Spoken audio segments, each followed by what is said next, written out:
O século XVI foi marcado por um período de mudanças significativas na história humana, como a Renascença e a Reforma Luterana, o que criou também instabilidade e ansiedade na população europeia.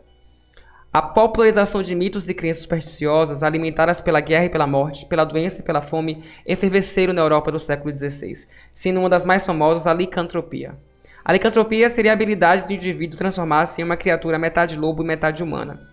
A imagem de lobisomens estavam ligadas às referências pela antiguidade, através de narrativas de transformações de deuses em seres híbridos. O mito da transformação em lobos após o consumo de carne humana foi ligado ao conto Metamorfoses, de Ovídio, do século I a.C. No primeiro livro, Ovídio conta a história de Lycan, um lendário rei tirano de Arcádia, cujo nome era derivado do termo Lycos, que no grego significa lobo. Ao longo dos anos, juízes, legisladores, teólogos e muitos médicos questionaram e estudaram sobre a natureza da licantropia e a existência de lobisomens. Inúmeras teorias foram elencadas para o surgimento dessas criaturas notadamente peludas, como o esfregar de uma pomada mágica na pele, o que também foi atribuído à bruxaria, o dormir ao ar livre sobre uma noite de lua cheia no verão, o pisar sobre uma pegada de lobo ou ainda uma maldição do diabo. O folclore armênio sugeriu que o lobisomem seria uma mulher criminosa sendo punida, e como punição, ela se transformava em lobo à noite, comia seus filhos e saía. Depois disso, devorava os filhos de seus parentes.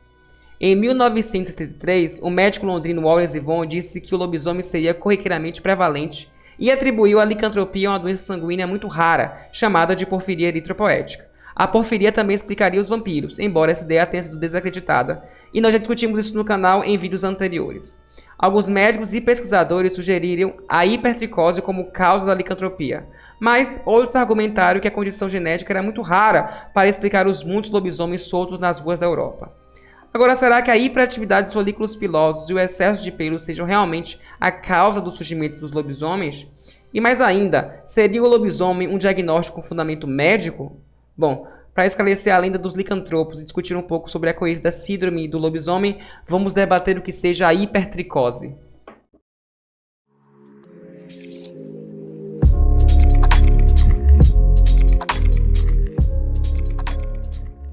Oi pessoal, tudo bom? Eu sou o João Fonseca, sou interno de medicina da Universidade do Estado da Bahia e dando continuidade à edição de Halloween de curiosidades médicas, vamos falar hoje sobre a síndrome do lobisomem, dando foco à hipertricose. E já entrando nesse conceito, a hipertricose é uma palavra que vem do grego e é uma junção de outras três partículas. O hiper, que é aumento, tricos, que significa cabelo, e ose, que significa alteração da normalidade. Então, por definição, a hipertricose é uma produção exagerada de pelos e cabelos. É uma condição médica muito importante e relaciona esse crescimento anormal de pelos em regiões que normalmente não os teria. Como síndrome, ela exclui outros casos de crescimento de pelos induzidos por androgênios, como o excesso de testosterona. Ela afeta similarmente homens e mulheres, mas com algumas peculiaridades. Nas mulheres, o padrão da doença geralmente é irregular, e já nos homens, a clínica é um pouco mais extrema.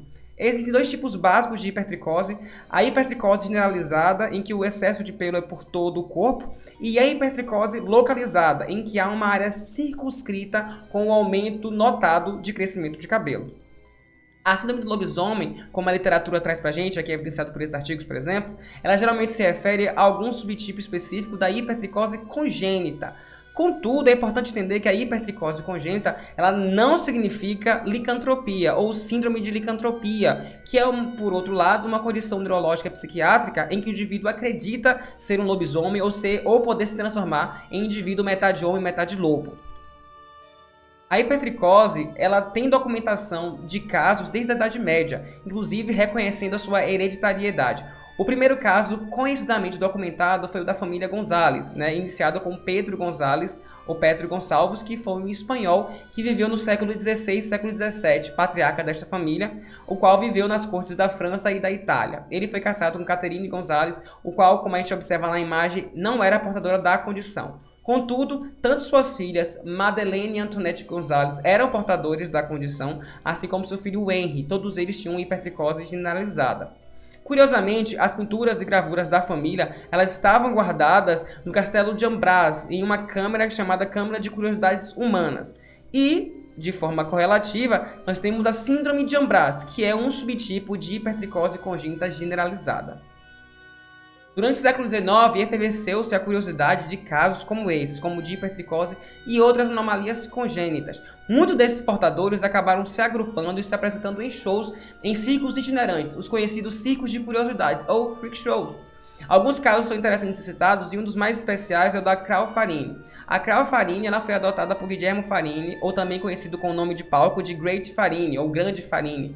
A Crau ela pertencia a uma tribo asiática, a qual residia no sudoeste da Ásia, conhecida como os Crau Nunkini. Os indivíduos desta tribo tinham pelos cobertos por todo o corpo e viviam em bandos. Ela foi capturada e adotada em 1881 por Guillermo. E aí ela se apresentava em ciclos itinerantes por América do Norte, na Europa, conhecida como Elo Perdido, o qual continuou suas apresentações até falecer em Nova York, na América do Norte, nos Estados Unidos. Alguns outros casos famosos também referem-se ao Miss Delina Roça, que viveu nos anos 60, no século XIX.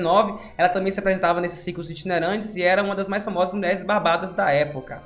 Além disso, nós temos o Jojo, um menino russo com cara de cachorro, o qual a gente observa que era um portador também da hipertricose, e nessa imagem observamos ele com um filho, supostamente, este também portador da condição de hipertricose generalizada. Para classificar os quadros da hipertricose, nós temos dois grandes grupos.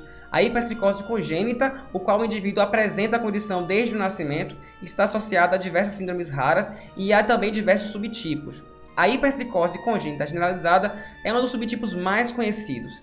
Temos também a hipertricose adquirida, e nessa condição ela adquire-se ao longo da vida. O indivíduo nasce sadio e se desenvolve a hipertricose pós-nascimento. Há também diversos subtipos e um bem conhecido é o insurtismo, que é o crescimento de pelos em mulheres. A gente, para poder classificar a clínica, entender a clínica e poder dar fomentação diagnóstica, a gente precisa tipificar os pelos. O primeiro grupo de pelos é o lanugo, ou também lanugem. É um pelo curto, fino, não pigmentado, que cobre o feto durante a gravidez. Ele desaparece ainda na vida intrauterina e entre o 7º e o 8º mês de gestação. Ou, quando está presente ao nascimento, ele desaparece em cerca de dias ou até semanas. É aquele peluzinho clarinho que recobre os recém-nascidos.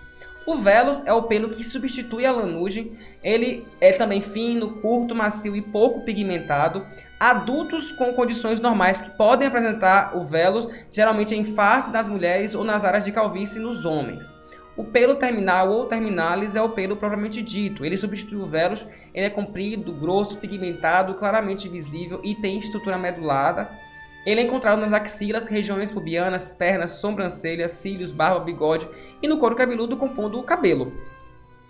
Vamos analisar então, fazer essa correlação com o caso da Júlia Pastrana.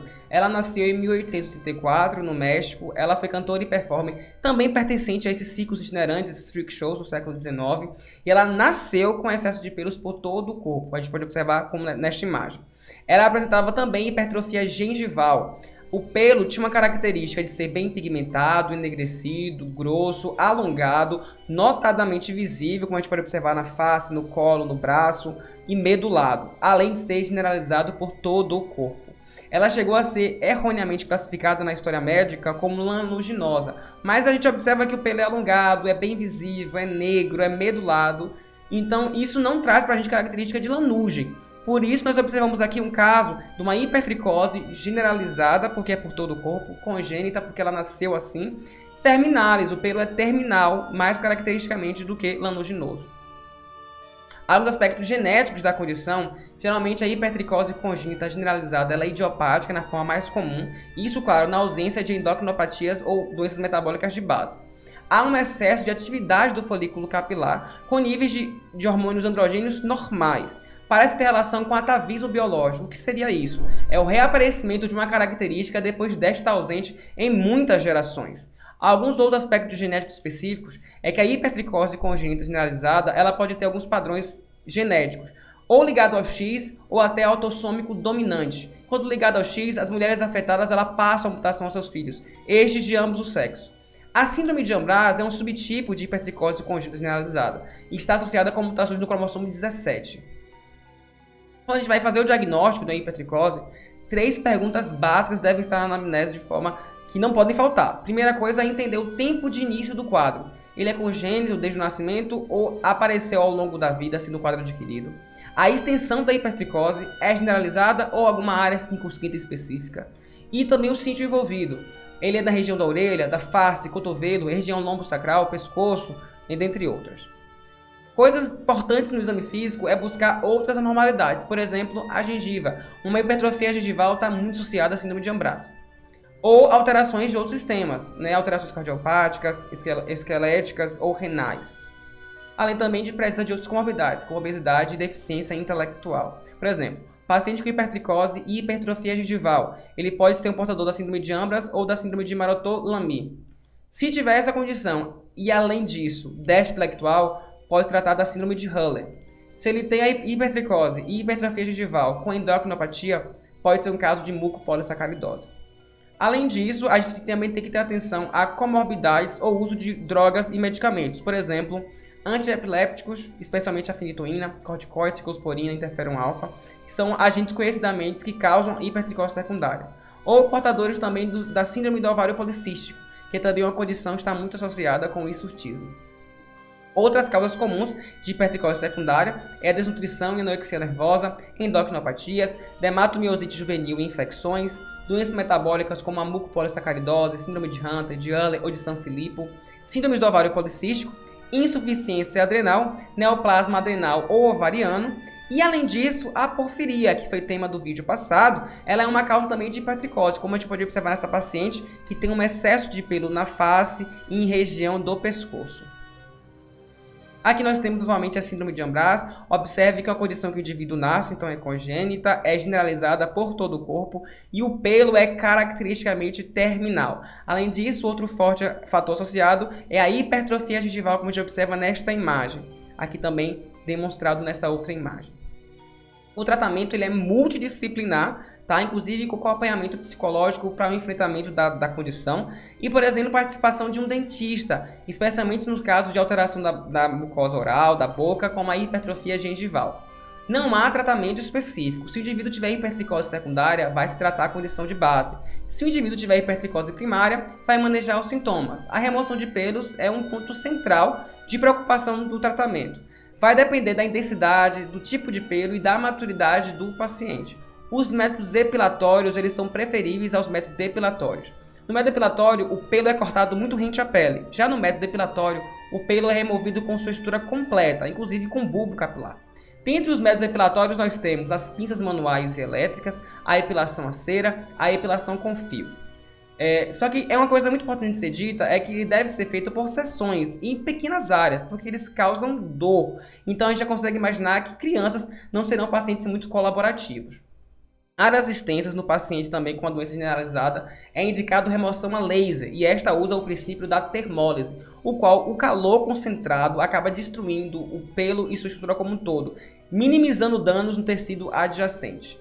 Em tratamento medicamentoso, nós temos algumas novidades associadas e um dos que merece destaque é o creme do cloridrato de eflornitina na porcentagem de 13,9%. Esse creme parece retardar o crescimento de pelos em mulheres. Porém, em termos de criança, não há dados que garantam suficientemente segurança e eficácia para seu uso. Por isso, não é recomendado em crianças. Bom, pessoal, aqui segue as referências para essa discussão de hoje sobre a síndrome do lobisomem e hipertricose congênita. Muito obrigado por ter vindo até aqui e estar acompanhando os vídeos que eu estou postando. Continue acompanhando para os próximos vídeos.